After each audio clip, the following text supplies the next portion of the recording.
Chafin. Yeah, that's what comics do. We're just Yeah, I'm also a piece of shit. we're inappropriate at all times. Yeah, I saw a Consistently. guy. He had a surgical mask and he pulled it down. He coughed and then put it back on, like he was afraid to get himself sick. Oh, no. The worst is fucking like sneezing in the mask because I have to hold my sneezes in and shit.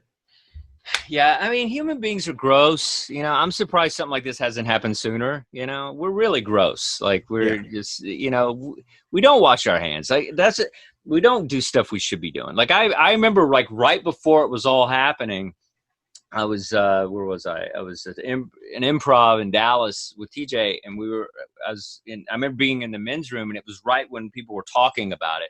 And in Texas men's room, every single man in there washed their hands after. I've never seen that in my lifetime, where every single man's washing their hands thoroughly, dry. How about them Cowboys? Yeah. How about the Corona? Yeah, I ain't gonna get this shit. I drink Dos Equis. So, but it's like, yeah, I mean, but it's like that's how, like Chris Rock says, take care of your kids. You're supposed to take care of your kids. You're supposed to wash your hands. You're supposed to not be gross. I just think it's funny that like the generation that publicly was like, yeah, we eat ass is also like, I don't want to fucking get this virus. Exactly. So yeah, I mean, it's a weird time, it's like, it's definitely, hopefully people, I don't know. I mean, I can't, I think, I don't know. I thought before it became a political thing that we would just wear masks all the time, just like they do in China and stuff. It's like, Michael Jackson, just wear a mask all the time. Like that's part of your outfit. What's so funny is like, everybody was like, I don't want to fucking wear a mask. And then within like days, everyone was like, all right, if I'm wearing a mask, it's going to be a sweet mask that I like. That's fine. Whatever. Designer masks. I have friends making Gucci masks for like $40 a pop. I got a fucking Star Wars mask, and I'm like, it's cool. I'd wear one. Yeah, I'd wear Johnny Cash mask. I don't give a shit. Like whatever. And just if that's what it takes, that's we're vain people, so that makes sense. Well, it's also like I think the underlying part of it too is also people are like, yeah, okay, well, if I'm gonna be part of the herd, I still want to be an individual. Like I'll take my safety. I want the safety, but I also still want to represent who I am, which is the funny thing is how many people – I know people that have like a dozen different masks. It's like a handbag now.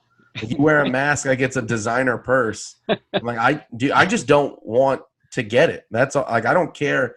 My mask could be like a butthole, and I would still wear it. If it kept me safe. Yeah, I'm pretty fashionable, so I'm sure at some point I'm gonna have the mask that matches my Stetson. But I think the ultimate mask is the hashtag Black Lives Matter, because then you're hitting both things at once. Oh yeah, I mean, you double down. Yeah, double down everything. So everything's covered, literally. So I think that's the way to go. So how do you think it's gonna change things up there once things start opening back up? Because you mentioned some of the smaller clubs might not really be able to hold it. Yeah,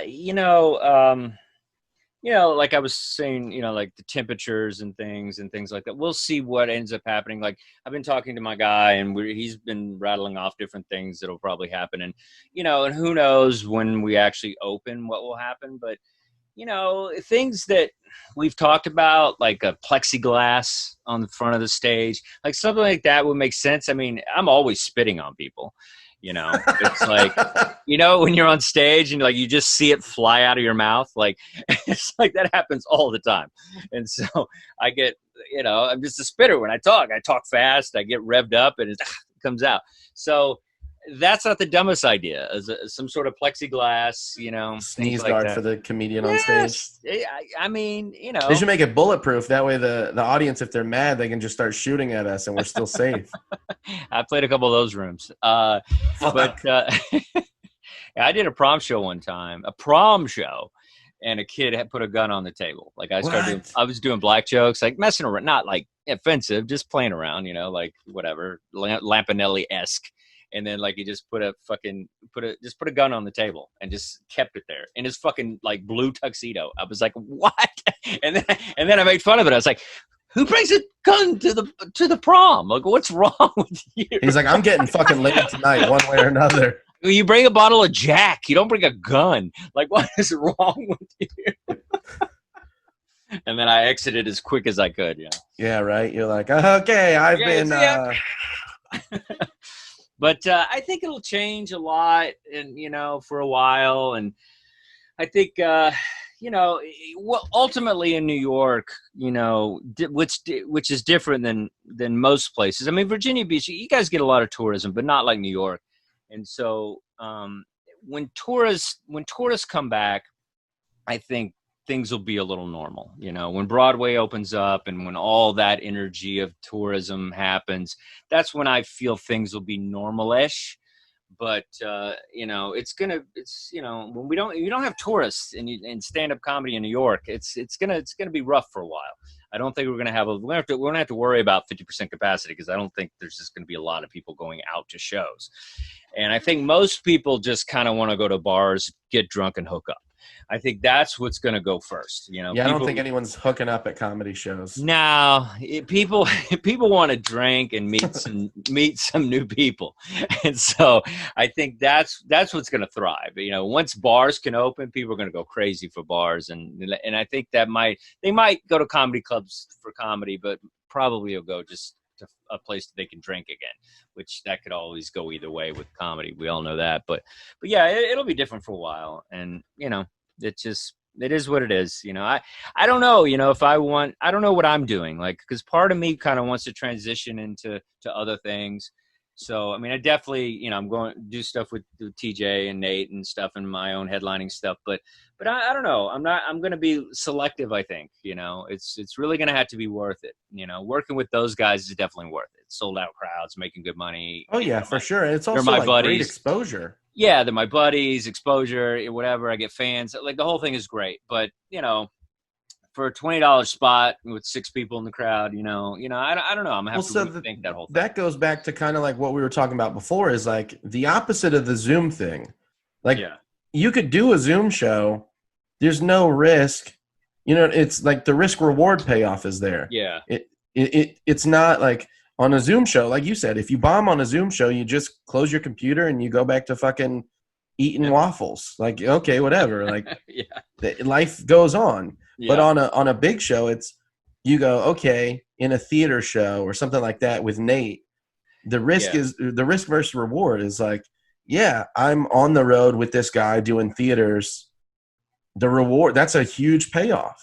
Yeah. Regardless of like the monetary element of it, it's just the experience. I feel like the experience is way, but it's worth it.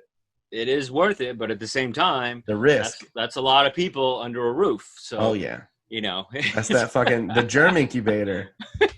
It's so weird. Just tell your jokes with a hazmat suit on, with a Britney Spears mic inside. Yeah. You'll be fine. Little Stetson on top. I'll be all right. Yeah. But I do want to do more online stuff. I would like to do even like a network. That would be the dream, is to do something kind of like Kumia, but a little less political and a little more just kind of down the middle. But so I want to do some other stuff, that's kind of, online and whatnot. So, but yeah, I'll definitely do the shows and, risk what I have to risk, because I am a comic at core, and I am, there's a mic and a couple of bucks, I'm going to be there for the most part. I act all tough. Most of us. Yeah, I act all tough, but when the next $20 spot comes up, I'll probably be running down there. But like I said, I don't want to take the subway. I think I'm going to get a car. Like, my girl and I are going to get a car. Like, I think I would rather drive into the city. Like, we live in Astoria, Queens, so it's about 20 minutes from there. So it's like, I think I would rather do that. Then there's certain things that are going to change about my lifestyle. I don't want to ever have to do certain things again. And subways and buses and things like that. A plane is another thing, but I'm not looking forward to that, I'll tell you. Yeah, I feel like that's going to be a tough one, at least for a while, to kind of get to the point where you're comfortable. Yeah. Because you guys, the difference between us here is, one, we don't have as many people, and the people that we have, our area is so spread out. Oh, so spread out. Everything's so far from itself. So airy, and Hampton Roads is like the 7 cities. There's 7 cities, but you guys have all the boroughs, and everything is here. Like, everything is super tight on top of itself. So you guys are literally like in an anthill trying not to get anything. Yeah. And I think, maybe it'll just kind of cross over. Places like Brooklyn will probably be more popular because it's a little less condensed. but Manhattan itself is definitely, has that energy. And I don't know. We'll see what happens, as far as where people gravitate towards, Right. So let me ask you this. Aside from doing a prom show and Yeah. having someone set a gun on the table, I know I listened to the episode that you and Dan did on your podcast Oh, cool. where you were talking about hell gigs. Oh, okay. I feel like for 20 years worth of it of stand up under your belt, you probably have some fucking. I feel like you got some bangers as far as worst shows. Yeah, I feel every fifth show is a hell gig. At least the ones I headline. When I work with those big guys, it's like it's all fucking gourmet food and pampered. But when I'm doing a VFW in Jersey and doing freaking firehouse shows and fucking crazy shit. Yeah, I mean, I've done a lot of crazy. I think I did a lot of weird stuff in the beginning. I did a it was like a clown, like professional clown, like meetup. So it was like professional clowns. It was like they were in like it was a restaurant, and then down below it was like, probably like, I don't know, maybe 100 clowns. And they were regular. They weren't all in makeup. There were a few in makeup, but they're all clowns. So that's like literally like a guy was squirting water trying to be funny. There's a guy kind of juggling in his chair. Like literally all that was happening while I was like barely into comedy. So I wasn't able to kind of like grasp how hilarious it was to be performing in front of fucking clowns, because I was too scared that I was not gonna do well. So it's like, that's, to me, that's the ultimate hell gig. Not that it was like I got, I fucked a clown or anything, but it was just like one of those things where I don't have a crazy story about it, but I jump me. Yeah, hit me with a plastic bat, and like, and then if 90 of us got in a car, beat you with those size 35 squeaky shoes. Yeah. But it was kind of one of those things that I wish I could go back and perform for a bunch of clowns, because I feel like I'd be ready now, because I know how to be funny. And so that was a hell gig to me, because I didn't take advantage of how funny the situation was. So it was just like, just. I feel like that's literally a gold mine for crowd work. Of course. But now, yeah. And, and you also like, you probably, that's one, I would say this too. It's like when you start out, like kind of where you're at, like a lot of guys that are kind of, in the Midwest and certain parts of the country, I also feel you get to see kind of like high-end shows, because like a Funny Bone or something. Oh yeah, like, and it's like, an A club. Yeah, it's like big guys. The feature's usually pretty funny. The headliner's great. So it's like, you see top notch, and the audiences usually give a lot of love to the shows and whatever. But it's like, in New York and stuff, it's like there's a lot of like, kind of shit shows and crazy shit we do out here. I'm sure there is stuff you guys do too, as far as private shows and stuff. But but in the beginning, you're just trying to do whatever you can to get on stage. But I've done like strip clubs and like, sitting on a stairwell with a little speaker, lingerie show, like lingerie clubs and girls with their tits out. And, I did strip club for a long time. There was some good comics that did it. It was this place called Tens. And it was like when Giuliani, our former mayor in New York, he was coming down on strip clubs. So he was just like, it's like you had to have like a 60-40. Like you could be a strip club, but you had to have something else going on. Like that's why you see a lot of steakhouses Weird. and shit in strip clubs. It's not that they're known for their steak; they just have to do something else.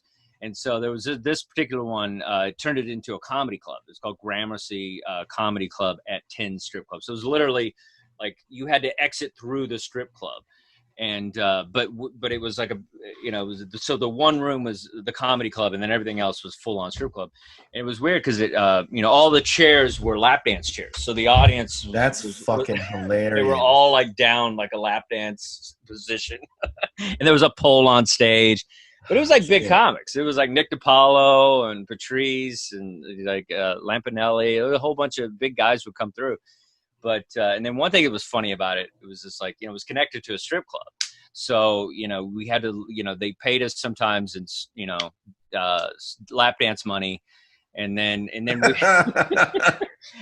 and then when we would leave, even if you bombed, you were hanging out with a bunch of strippers and stuff, and then that's funny because that's immediately what I was saying. I was like, that's like a win-win. You do well, you're like, fuck yeah, I just got paid all in singles. I'm just gonna go spend it out here. You bomb, you're like, fuck it, I just got paid all in singles. I'm gonna go spend it out here. Literally, you break even either way emotionally. You're like, fuck it, I got to see some tits and tell some jokes. You're like, all right, well, this is still a pretty good fucking Wednesday night. Exactly. So it's like you're just like, I'm making it. I don't give a shit what you say. I haven't been on TV yet, but I'm making it. So, I think every comedy club from now on should also have a titty bar section in back. Well, it was really funny too because it was easy to talk to the girls because you would just you pulled the whole card like, hey man, how was your set? Like we both work here, like so it wasn't awkward, you know what I mean? Like it was just like, hey, yeah, how's the crowd tonight? Yeah, well, they're fucking hot. And you're like, all right. Tough crowd. Yeah, exactly. So things like that. I've done comedy on a bus, and I've done comedy. What else have I done? A lot of it I've put away because of therapy. I've had some. I'm blocking all this out. Yeah, I've blocked a lot of shitty gigs out. But there's just been some crazy stuff. But actually, a recent one that I did last year, and it was this one was weird. It was a parking lot. And that was the thing. I was doing parking lot shows before COVID. So you're doing them when you didn't have to? What the fuck is wrong with you? I just thought it'd be fun to tell. All right, you're like, I pioneered this. If I'm funny, honk your horn and be like, bing, bing. Yeah. So this was kind of a situation where it was like, it was just in a parking lot. The reason they set up in a parking lot because they had outdoor seating, and at this country club like this in Jersey. And then they had this huge tree that was like, so they set us up. They did like the microphone stand and everything. And it was like a huge tree.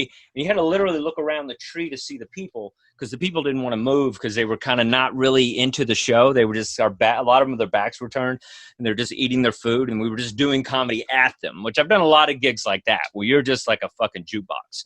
You're just doing comedy at people. They're not really there to see you. They're eating or they're there to see their friends and drink. So that was a weird one. And I remember, do you know Chips Cooney? You know that guy? He's like a magician. He was on America's Got Talent. He's like, I probably would. The name sounds familiar. Funny. He does like funny magic, but it's like ridiculous. Like it's, just anyway. So he lost it. He was like opening for me and he lost it. He was like, there's nothing funnier than seeing a magician angry and like losing it and like shitting on the crowd as he's trying to do a stupid trick. And he's like, fuck this shit. Why am I even doing this? This is ridiculous. Like, look at this. Look, it disappears. Ha ha ha. Fuck you people. And like, he's just like going. That's great. Hey, look at this. I'm going to pull my middle finger out of my head. Hey, like this rabbit, about this rabbit. Here's 2 rabbits. Like it was shit like that. It was fucking hilarious. And I almost had a heart attack before I went on. I was laughing so hard. But so just all kinds of crazy stuff. I'm sure more will come to me later after we stop talking. I'll be like, oh, I have 5 more. But but even when they're shitty, it's like I become a better comic from it. Right. Every horrible hell gig I've ever had, every audience that sucked, every guy that heckled me, every bad situation. Oh, this one. So a lot of times people will book me because I have a country flair, this kind of Waylon Jennings thing I present out to the world because I love that kind of music and I love that style of, clothing and stuff. And so, this one was really bad. I'll do 2 in a row for you if I got the time.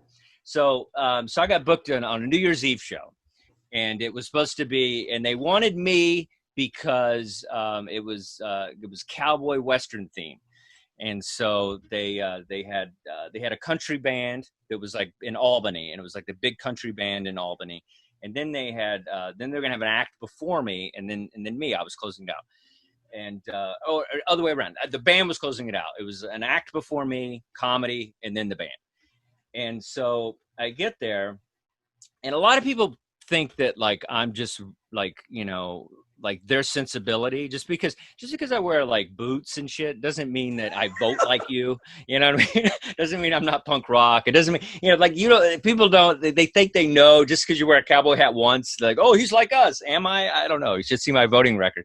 But so the whole thing. So I have to follow this guy. And he's a professional roper guy. Like he does like rope tricks. Yeah. And he's like the fucking real deal. And he goes and I saw him in the elevator and he had his own rope case and he had his special rope in a case. So he goes up. And here's the deal too, in comedy, it's like the most important thing about comedy is to have the people close to you.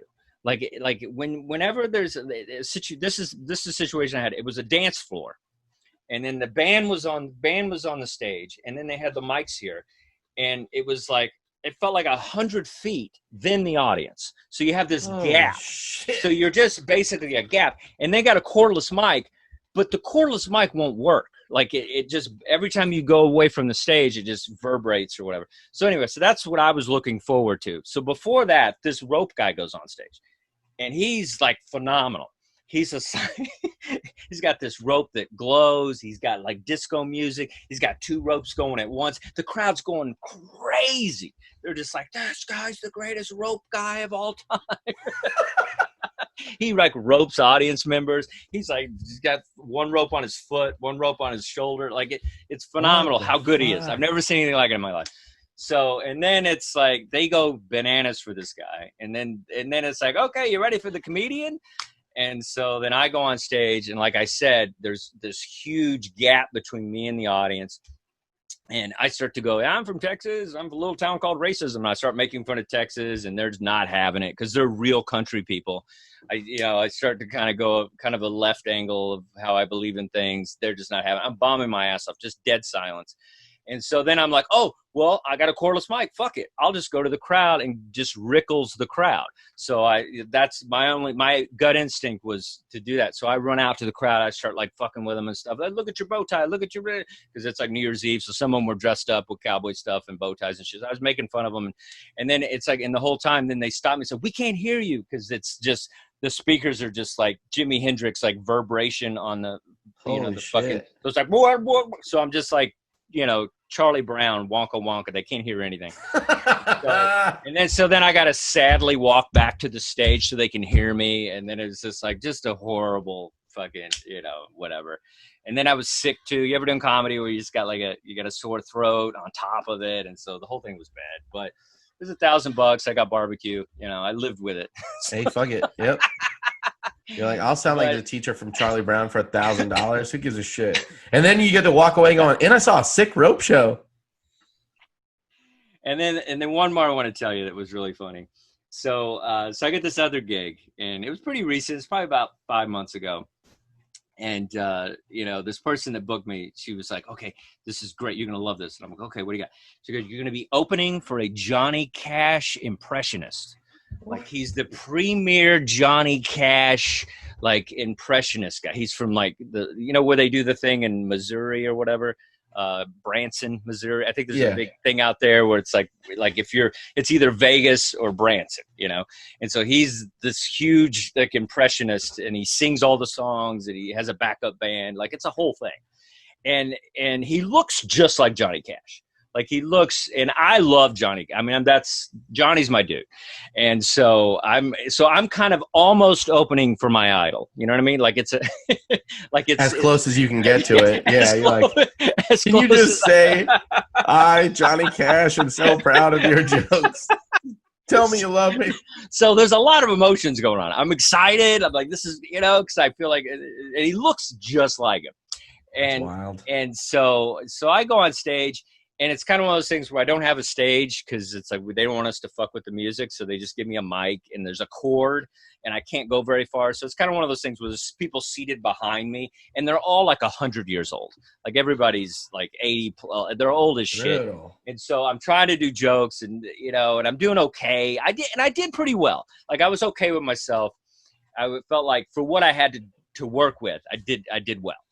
And so, it's kind of, I'm doing comedy behind me because there's people. So I do everything. So it's over. I do my time, which is all, to me, it's all about the time. Mark Maron told me one time, he told me a story where he tried to open for a guy and the headliner wouldn't get on stage until Mark did all his time. He kept just going, no, dude, you got 5 more minutes. Like, keep going, do your time. So ever since he told me that, I was just like, just do your time. No matter how bad it goes, as long as you do your time, don't bail early. To pay you. Yeah. So anyway, so I go off and the Johnny Cash guy goes on and he's great and he's fucking crushing it and he's just doing all the Johnny Cash songs. He's phenomenal. But before he goes into all the Johnny Cash stuff, he starts making fun of me. And so he's just like, well, where's that comedian? In Johnny Cash voice. He's like, where's that comedian? And said, man, well, that was rough, huh? Ooh, what did he run out with his tail between his legs? Oh, I tell you, he's a little too dirty for me. And so he starts fucking shitting on me. And then you're supposed to be Johnny Cash. Yeah, exactly. And so I'm like losing it, and I go, and I'm like flipping around, I'm like, fuck you, Johnny Cash. And I'm losing it. I'm like, yeah, I'm going to go fuck June in the parking lot. Like, I'm losing it. You're like, dude, how am I the bad guy? You shot a man in Reno just to watch him die. How the fuck am I the bad guy? So what's the irony of it? I'm flipping off Johnny Cash, who's notorious for flipping off. You're like, how do you get to be such a pussy and impersonate such a badass? You're like, what a bitch. Exactly. Give me 10 more. I'll go back up. Let me shit on you. So the next day, it was hilarious, and then like afterwards, like it was just weird. Anyway, the next day I got a call from the producer, the person that booked me, and they were like, "Hey man, did you flip off Johnny Cash? Like, what happened? Did you say fuck you to Johnny Cash?" I go, "No, I said fuck you to some guy named Jim who thinks he's Johnny Cash." Like, take that, nobody flipped off Johnny Cash. Calm down. It was just really funny. So that was one of my funny moments. That's fucking beautiful. For my idol / whatever, it was just a funny moment. But that's the thing in comedy, like it opens you up to these weird, bizarre moments. I wouldn't trade any of it. I wouldn't trade the shitty ones, the shitty moments, because they become good stories, or they become just a part of you. And it's like that's it still beats working a job where I hate my life. So it's definitely there's definitely a lot of hell gigs out there, but they make you funnier. Because you learn how to open for a Johnny Cash impressionist when you do it once, If only I could get to that level in comedy where I get to open for, a Johnny Cash. Yeah, who would be your Johnny Cash? Like an impressionist, someone that's passed. Honestly, like a person. He hasn't died yet, but I got my fingers crossed. Billy Joel. Oh, really? Yeah. So like I was born in upstate New York, and like my mom has there was years ago, like she had all her Billy Joel stuff on like our entertainment center, and it looked like a shrine to Billy Joel because there was a candle in the middle. So I was like, Mom, I was like, what is this? And I was like, why do you have a Billy Joel shrine? She's like, I don't. And I was like, you literally have everything lined up. But she was like, she's the biggest fucking fan of Billy Joel. Like, she's seen him and Elton John in concert every time they go. And like, I grew up on it. Yeah. And Billy Joel, like, I don't know, he was always like one of my favorite, like, if it's not like something heavy, because I listen to like a lot of like weird shit now. Yeah. But like Billy Joel would be the one that I'd be like, if I could tell 15 minutes worth of jokes in front of the piano man, I'd be like, fuck yeah, dude, I nailed it. Because it's one of those things that I know for a fact, if I was like, Mom, I got to open for a Billy Joel impersonator, she'd be like, oh, you didn't invite me? And I'm like, no, because I know you won't come to hear my jokes because they're too dirty. Isn't that funny? It's like we just want our parents to just be proud of our moments. Like 100%. Like I've done a bunch of stuff, like Showtime, HBO. The only thing my parents were really impressed with, especially my father, was I did a thing on Fox News. That's I think that was the pinnacle. He was like, "You're killing it, son. My son's on Fox News. This is great. We're gonna record it and see it." Like, he was all excited. I was like, Jesus, I can't even. You're like, I was on HBO. Like, Showtime. Like, nah, man. Like, whatever, boring. Have you ever opened for bands at all? Have you ever done that? I did one show where it was like 4 or 5 comics and then a band, and one of the comics on the show was like telling some crazy joke. These ladies in the crowd stood up and they're like, he needs to leave. Get him out of here. And then afterwards, this band fucking I forget what their name was, but it was like this almost like groove band, and they had their singer was like this super like soulful dude, like he was killing it, and it almost sounded like ambient rock, but it was phenomenal. Like I thought that like the band was gonna be shit, and I thought it was gonna be weird, but they packed the place out. It was like, I mean, it was a small room, so it was like 40, 50 people in there, and it was packed like shoulder to shoulder pretty much, and the band killed it. Like we all did like 10 minutes, and then the band went up at the end and did 45, and just not a single person left. Yeah, comedy and music can be a weird combo. Like I did Bamboozled tour. It was like a thing when they had like a bunch of bands like at a big arena kind of thing, but then they had tents. They had different tents for different people, and then and I was with who's the Triumph the Insult comic, the Peter Smigel. Yeah. It was like me and him and some pretty good comics. And then we were following a band in a tent, and it was sold. I mean, it was packed tent because it was Rancid, which is a pretty good band. Oh yeah. So and then Rancid just destroys it, and then they get off stage, and apparently, if you went to the Rancid booth, you got free pizza. So they were like, Rancid, we're Rancid, we got free pizza for you motherfuckers. And so then then we're like gonna do. It was us after Rancid, and then free pizza, and it was like one person left. There was literally like 3 people like in the tent. That's so funny. Everybody just ran to go eat pizza with Rancid. And I'm with That's the that moment insult where comic. You're like, do my time or go get pizza? You're like, insult comic who's a genius, Peter Smigel. So it was like I couldn't even like, it was the weirdest thing, and I was all drugged up anyway. So I think I dropped something that day anyway. So I was happy to not do comedy. Fuck it. I was whacked. But comedy, baby. So dude. I really appreciate you taking the time to hop on here and do this. I got the time, baby. This is it. Yeah, man. See, backing out. No backing out. Yeah, thanks for having me, man. Dude, of course. I know you've got your podcast. Anything that you want to plug, man, now's your time. Go ahead. Oh, cool, man. Yeah, just check out my podcast on Patreon with the amazing Leah Bonema. We have a funny podcast on there talking about just kind of being a couple in quarantine. I'm sure everybody can relate to it. Like, how do you, deal with stuff that's happening? And we have a lot of fun with it. So it's I'll leave you with this Patreon edition, quarantine. Check that out. And yeah, just follow me. My website has everything on it, DustinChafin.com. You can follow me, Instagram and all that stuff. But my album's still available on iTunes and all that. So yeah, check that out. It's called I'll Leave You With This. Actually, that's called, there it is. Stop telling people that. So yeah, there you go. Keep it on the wall. All right. Thanks, buddy. It's been a lot of fun, dude, man. Thank you again, man. I really appreciate it. Yay.